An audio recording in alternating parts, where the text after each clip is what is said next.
कहा गया जो आतंकवादी तालिब हुसैन है, जो मास्टरमाइंड है, उसकी बीजेपी के तमाम लोगों के साथ, यहाँ तक कि गृह मंत्री के साथ भी तस्वीर आ गई। एनआईए तत्काल पहुँच गई थी उदयपुर, लेकिन अभी तक नहीं पहुंची। वो तालिब हुसैन जो आईटी सेल का उनका आदमी था, उसके खिलाफ जांच करने नहीं पहुंची कि आखिर ये स्लीपर सेल कहां से घुस गया बीजेपी में और बीजेपी ने उसको अंदर आने दिया। तो इस पर एनआईए को जांच करनी चाहिए। पुलिस और मिलिट्री में एक फ़र्क है। मिलिट्री की जो ट्रेनिंग होती है वो मारने के लिए होती है कि दुश्मन को मारा कैसे जाए, और पुलिस की ट्रेनिंग होती है बचाने के लिए। तो जो लोग सिविलियन को बचाने की ट्रेनिंग करके आ रहे हैं, वो दो बच्चों को गोली मार देते हैं, जिसमें एक को सर पे गोली लग जाती है और वो दो बच्चे मर जाते हैं। भाई उनको मारने के लिए कोई इंस्ट्रक्शन थे? और अगर ऐसा है और पुलिस वाले दोषी हैं तो उनके खिलाफ कार्रवाई होनी चाहिए, जांच होनी चाहिए, जुडिशियल इंक्वायरी होनी चाहिए। और जो लोग आखिर अग्निवीर इतनी ट्रेनें जला के चले गए, उन पर किसी ने गोली क्यों नहीं चलाई? नुपुर शर्मा के मसले में वो बच्चे निहत्थे थे, फुटेज में दिख रहा, उनके हाथ में कोई रिवॉल्वर राइफल नहीं थी। उन निहत्थे बच्चों पे गोली चलाने वालों के खिलाफ जांच क्यों नहीं होनी चाहिए? ये ग्रेव ह्यूमन राइट वायलेशन है। आप सीधे सर में गोली मार रहे हैं, ये कभी भी कतई बर्दाश्त नहीं किया जाएगा। और देखिए, ऐसा है कि प्रदर्शन जो है वो हिंदुस्तान में आज से नहीं, आज़ादी से पहले होता रहा, और गलत के ख़िलाफ़ आवाज़ उठाना, अपना एहतजाज दर्ज करना, ये हर इंसान का एक कॉन्स्टिट्यूशनल राइट है। अच्छा, अगर कोई आदमी निहत्था है और उस पर बंदूक चला दी जाए और उसके सर पर गोली लग जाए, तो कहीं ना कहीं इसमें ये माना जा सकता है कि हो सकता है कोई षड्यंत्र हो। पुलिस के पास बहुत सारे और तरीके होते हैं मॉब को रोकने के, और उनकी एक पूरी ट्रेनिंग होती है। पुलिस और मिलिट्री में एक फ़र्क है। मिलिट्री की जो ट्रेनिंग होती है वो मारने के लिए होती है कि दुश्मन को मारा कैसे जाए, और पुलिस की ट्रेनिंग होती है बचाने के लिए कि सिविलियन को बचाया कैसे जाए। तो जो लोग सिविलियन को बचाने की ट्रेनिंग करके आ रहे हैं, वो दो बच्चों को गोली मार देते हैं, जिसमें एक को सर पे गोली लग जाती है और वो दो बच्चे मर जाते हैं, और 2-3 लोग ऐसे हैं जो सीरियस हैं, अभी भी हॉस्पिटल में। ये पूरा मामला होता है साहिल और मुदस्सिर, वो नुपुर शर्मा के उस पर प्रदर्शन होता है और प्रदर्शन में बच्चे जाते हैं या वहाँ से गुजर रहे होते हैं। इस पर तो जाँच पे का मामला है, कहाँ क्या हुआ, और वो दो बच्चे मर जाते हैं। अब वहाँ की जो सरकार है, उससे हम क्या उम्मीद करेंगे कि भाई सरकार इंसाफ करेगी। तो जब इंसाफ की बात आती है और एफआईआर तक दर्ज नहीं होता है, तो आदमी को ये समझ में आता है कि इंसाफ करने के लिए कहीं ना कहीं जिद्दोजहद की ज़रूरत है। अब वो बच्चे जो मारे गए वो गरीब हैं। अच्छा, वो बच्चे सिर्फ एक जगह नहीं मारे गए, इस चीज़ में अगर यहाँ इंसाफ नहीं हुआ तो आगे चल के ये नज़ीर बन जाएगा कि कहीं इंसाफ नहीं होगा, तो किसी न किसी को तो बोलना है। तो मैंने मुख्यमंत्री को पत्र लिखा कि भाई एक बच्चा उसमें से जिसका नतीजा आया 10वीं का, उस 10वीं के नतीजे में उसने 60% से ऊपर नंबर पाए, मरने के बाद उसका नतीजा निकला।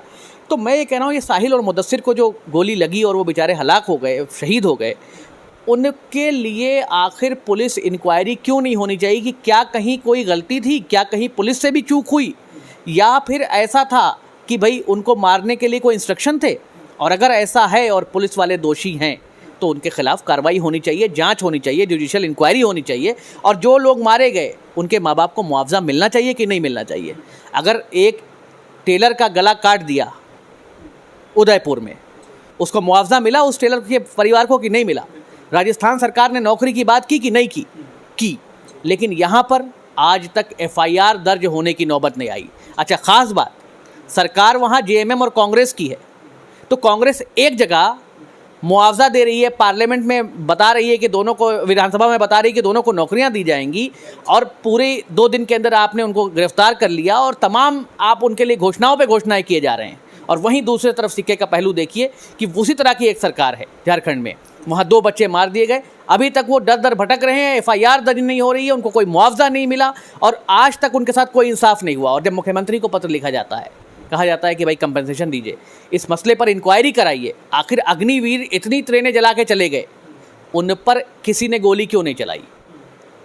नुपुर शर्मा के मसले में वो बच्चे निहत्थे थे, फुटेज में दिख रहा, उनके हाथ में कोई रिवॉल्वर राइफल नहीं थी। उन निहत्थे बच्चों पे गोली चलाने वालों के खिलाफ जांच क्यों नहीं होनी चाहिए? मैंने मुख्यमंत्री से पूछा। मैंने आग्रह किया कि उन बच्चों के परिवारों को पैसे दिए जाएं, उनमें किसी न किसी को नौकरी दी जाए उसके परिवार में से। लेकिन मुख्यमंत्री जी को पत्र लिखने के बाद उसका कोई जवाब तक मुझे नहीं आया। तो मुझे बाद में ये समझ में आया कि अब इस पर कोई अगली कार्रवाई करनी पड़ेगी। राष्ट्रीय मानव अधिकार आयोग में गया हूँ और मैंने ये उनसे अपील की है कि एक इंक्वायरी कराएं इस पर, और इस पर सरकार को नोटिस इशू करके पूछें, और साथ ही साथ उन बच्चों को, उनके परिवार वालों को मुआवजा दें, और कम से कम ये देखें कि अगर कहीं इनजस्टिस हो रहा है तो उसको रोका जा सके। ये ग्रेव ह्यूमन राइट वायलेशन है, आप सीधे सर में गोली मार रहे हैं, ये कभी भी कतई बर्दाश्त नहीं किया जाएगा। और उसके बाद आप इंसाफ नहीं कर रहे हैं, आप FIR दर्ज नहीं कर रहे हैं, इस तरह की चीज़ों को बर्दाश्त नहीं किया जाएगा। और अगर आगे इस पर कार्रवाई अभी भी नहीं होती है तो हाई कोर्ट और सुप्रीम कोर्ट के विकल्प खुले हुए हैं। मुदस्सिर और साहिल को इंसाफ दिलाने के लिए जहाँ तक जाना पड़ेगा जाएंगे। शेर है कि अहले सियासत का काम अहले सियासत जाने, अपना पैगाम मोहब्बत है जहाँ तक पहुँचे। तो भाई अपना पैगाम है इंसाफ के लिए दरवाज़ा खटखटाना। अब वो इंसाफ देंगे या नहीं देंगे ये तो हिंदुस्तान में नज़ीर बनेगी, आज नहीं तो कल ये इतिहास में लिखा जाएगा कि कम से कम एक चिड़िया जब आग लगी कहीं तो चोंच में पानी लेके गई। तो मेरा मकसद ये है कि हम लड़ेंगे, हम इंसाफ मांगेंगे, क्योंकि जब हम इस मुल्क में रुके थे, हमारे आबा अजदाद इस मुल्क में रुके थे, किस लिए रुके थे? हमें तो एक ऑप्शन था ना पाकिस्तान जाने के लिए, दूसरे लोगों के पास ये ऑप्शन नहीं था, हमारे पास ऑप्शन था। लेकिन हम रुके क्योंकि हमें भरोसा था इस मुल्क के संविधान पर, और वो भरोसा आज भी कायम है। अब आप इस मामले में अपनी गवाही दीजिए कि क्या उस भरोसा जो हमें संविधान पे है उस पर आप खरे उतरेंगे कि नहीं। तो ये टेस्ट हमारा नहीं है, ये आपका है। अब दूसरी बात आपने कही कांग्रेस की, इसमें दो चीज़ें। देखिए, एक मॉड्यूल अभी आपने देखा होगा रिसेंटली उदयपुर हुआ, उसमें जो 2 मुसलमान थे उसमें से एक बीजेपी का वर्कर निकला, तमाम उसके फोटोग्राफ आए बीजेपी के लोगों के साथ। उसके बाद अभी अमरनाथ यात्रा में 2 आतंकवादी पकड़े गए। कहा गया जो आतंकवादी तालिब हुसैन है, जो मास्टर माइंड है अमरनाथ यात्रा में जो है वो धमाका करने के लिए या जो भी वो करना चाह रहा था हिंसा, उसके अलावा जो मास्टर माइंड है उसकी बीजेपी के तमाम लोगों के साथ, यहाँ तक कि गृह मंत्री के साथ भी तस्वीर आ गई। अब अभी थोड़ी देर पहले मैंने देखा है कि अमरावती में कोई घटना हुई है जिसको कहा जा रहा था कि इसी किस्म की घटना है। तो नवनीत राणा जो हनुमान चालीसा गली गली पढ़ रही थी अभी, वो जो आदमी ने मारा है वो आदमी नवनीत राणा का कोई वर्कर है। तो ये एक मॉड्यूल बड़ा चिंता का विषय है कि आखिर ये स्लीपर सेल कहाँ से घुस गया बीजेपी में, और बीजेपी ने उसको अंदर आने दिया। तो इस पर NIA को जांच करनी चाहिए। NIA तत्काल पहुंच गई थी उदयपुर, लेकिन अभी तक नहीं पहुंची। वो तालिब हुसैन जो IT सेल का उनका आदमी था उसके खिलाफ जांच करने नहीं पहुंची। मैं तो कहता हूं कि NIA को जाना चाहिए, NIA को जांच करनी चाहिए कि कितने लोग हैं स्लीपर सेल जो बीजेपी में घुस गए हैं। पहली बात तो ये हो गई। अब कांग्रेस की बात कर लीजिए। देखिए, कांग्रेस भी दोहरा मापदंड लेके चल रही है। कांग्रेस को ये लगता होगा कि सॉफ्ट हिंदुत्व से उसे फ़ायदा हो जाएगा, लेकिन 2 चुनाव कांग्रेस सॉफ्ट हिंदुत्व पर लड़के देख चुकी है, 2014 और 2019। 24 में भी देख लेगी अगर इस तरीके से करेगी तो। क्योंकि मैं इसमें एक एग्जांपल देता हूँ, पहलू खान की लिंचिंग हुई, रकबर की लिंचिंग हुई। आपने उस केस में इतनी फुर्ती नहीं देखी होगी न्याय दिलाने के लिए और मुआवजा देने के लिए और नौकरियां देने के लिए, जितनी फुर्ती आपने उदयपुर में देखी। मुझे बिल्कुल अच्छा लगा कि उदयपुर के में आपने न्याय किया, फ़ौरन नौकरी दी, लेकिन काश पहलू खान के घर वालों को भी इतनी ही जल्दी न्याय दिया होता। तो मुझे ये लगता कि सरकार हिंदुस्तानी को न्याय देने के लिए अग्रसर है, हिंदू और मुसलमान को अलग अलग तराजू में रख के नहीं तौल रही है।